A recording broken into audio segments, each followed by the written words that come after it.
सुस्वागतम प्यारे बच्चों, आपका अपने YouTube चैनल हिंदी संस्कृत ज्ञान गंगा में। बच्चों, आज हम जो उपविषय लेकर आए हैं स्ववृत्त लेखन, बहुत ही महत्वपूर्ण विषय है आपकी कक्षा 10वीं में। और यह एक ऐसा विषय है जिसमें आप पूरे के पूरे अंक प्राप्त कर सकते हैं अगर थोड़ा सा ध्यान से इसको पढ़ें।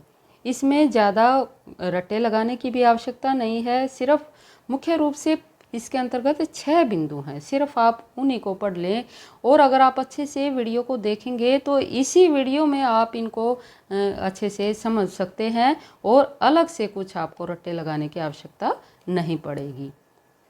अगर आप इन 6 बिंदुओं को अच्छे से समझ लेंगे तो आपके जो 5 नंबर है वह बिल्कुल सुरक्षित हो जाएंगे।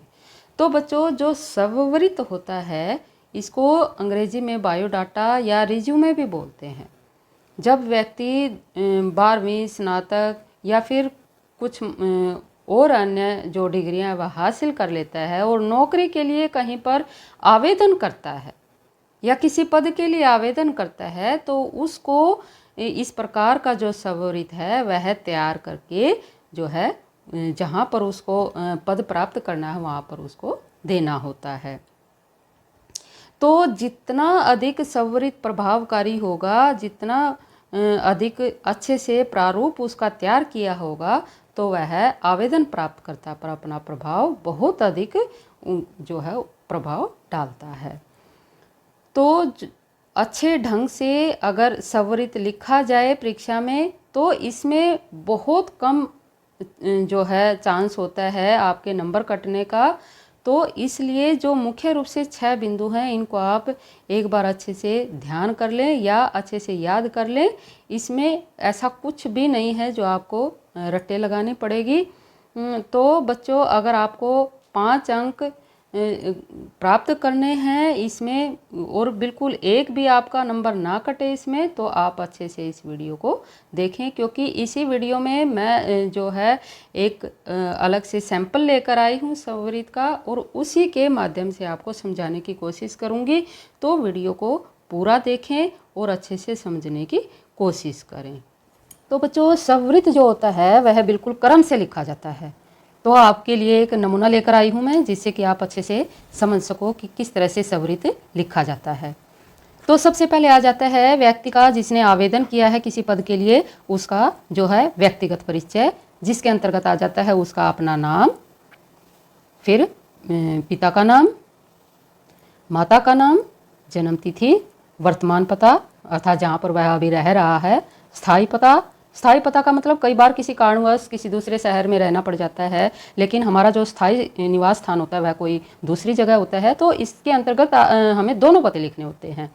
इसके बाद आ जाता है टेलीफोन नंबर। आपके पास जिस प्रकार का भी आईडी अवेलेबल है वही आप इसमें लिख सकते हैं। मोबाइल नंबर है, लैंडलाइन नंबर है या ईमेल आईडी है। और अब एक बिंदु और इसमें लिखा जाता है आपका आधार नंबर। तो ये चीज़ें इसके अंतर्गत आपके व्यक्तिगत पते के अंतर्गत आ जाती हैं। इसके बाद आ जाता है बच्चों शैक्षणिक योग्यताएं। शैक्षणिक योग्यताएं शैक्षणिक योग्यताओं के अंतर्गत आती हैं आपकी जिस भी आपने जिस भी आपने कक्षा की परीक्षा दी है, किसी भी डिग्री ली है किसी भी महाविद्यालय से, या किसी कोई डिप्लोमा प्राप्त किया है, 10वीं कक्षा, 12वीं कक्षा, BA, BSc, BCom, MBA, BMA, इस प्रकार की जो डिग्रियां हैं या जो डिप्लोमे वगैरह हैं वो इन जो ये 4 कॉलम हैं इनमें लिखने होते हैं। इसके बाद आ जाता है वर्ष, किस वर्ष में आपने ये जो परीक्षाएं दी हैं वो सब इसके अंतर्गत आता है।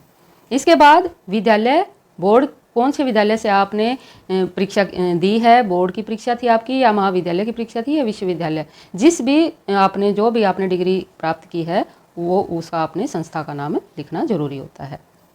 इसके बाद आ जाते हैं आपके जो आपने परीक्षाएं दी हैं या जो डिग्रियां हासिल की हैं उनमें आपके कौन कौन से विषय थे। जैसे 10वीं में आपके पास ये विषय थे और जो आपकी 12वीं है उसमें आपके ये विषय थे, और जो आपने स्नातक की किस विशेष विषय से की और जो आपने एमए की उसमें कौन सा विशेष विषय था, ये इसके अंतर्गत विषय में आ जाते हैं। इसके बाद आ जाती है श्रेणी। आपने प्रथम श्रेणी से उत्तीर्ण की हैं परीक्षाएं या द्वितीय श्रेणी से या तृतीय श्रेणी से, इस प्रकार से इसके अंतर्गत आप लिख देंगे। इसके बाद प्रतिशत, कितना प्रतिशत आपने अंकों का प्राप्त किया है जिस भी कक्षा में, वो सारा इसके अंतर्गत आ जाएगा। इसके बाद आ जाता है बच्चों अगला बिंदु, अन्य संबंधित योग्यताएं।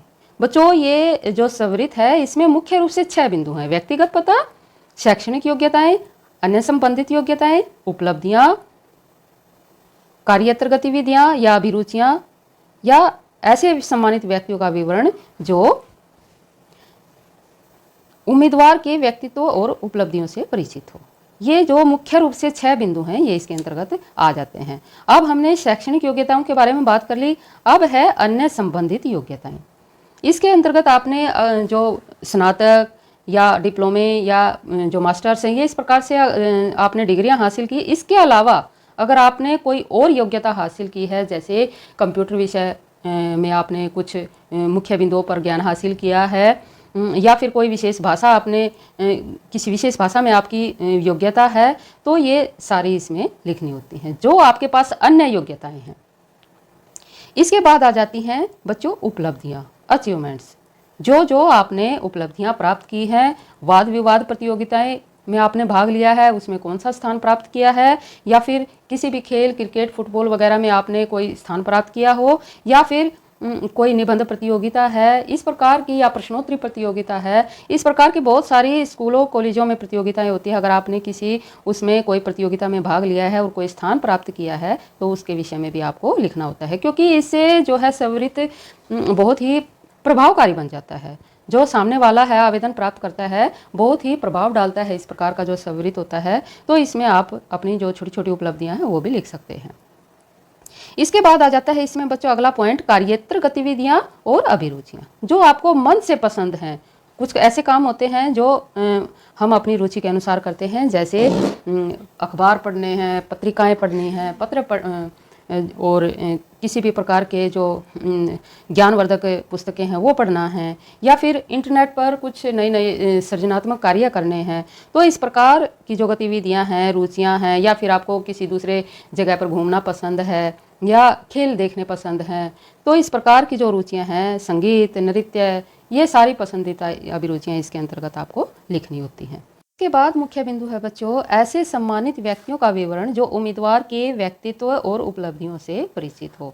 अर्थात ऐसे महान व्यक्ति या ऐसे सम्मानित व्यक्ति जो आपसे परिचित हैं या आप उनसे परिचित हैं, या किसी प्रकार का जो इनाम है उन्होंने आपको दिया है, किसी इंस्टीट्यूट का निर्देशक है, या किसी स्कूल का प्रधान अध्यापक है, या फिर किसी महाविद्यालय का कोई प्रोफेसर है, तो ये जिनको भी आप जानते हैं या इस प्रकार के व्यक्ति आपको जानते हैं, उनका विवरण इसके अंतर्गत देना होता है।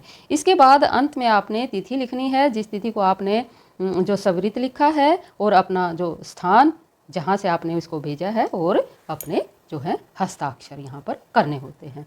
तो बच्चों ये था सवरित जो लेखन का नमूना। तो यदि आप इस प्रकार से अपना सवरित तैयार करते हैं, इसमें ज़्यादा समय नहीं लगता है, आपको सिर्फ मुख्य रूप से 6 जो मुख्य बिंदु हैं वही याद करने होते हैं, और इसमें बहुत अच्छे जो है अंक प्राप्त किए जा सकते हैं। तो आप इस तरह से सवरित लिखने का प्रयास करें। यदि आपको वीडियो पसंद आई है तो बच्चों कमेंट बॉक्स में कमेंट जरूर किया करें, और अच्छे से समझने के लिए वीडियो को पूरा देखा करें।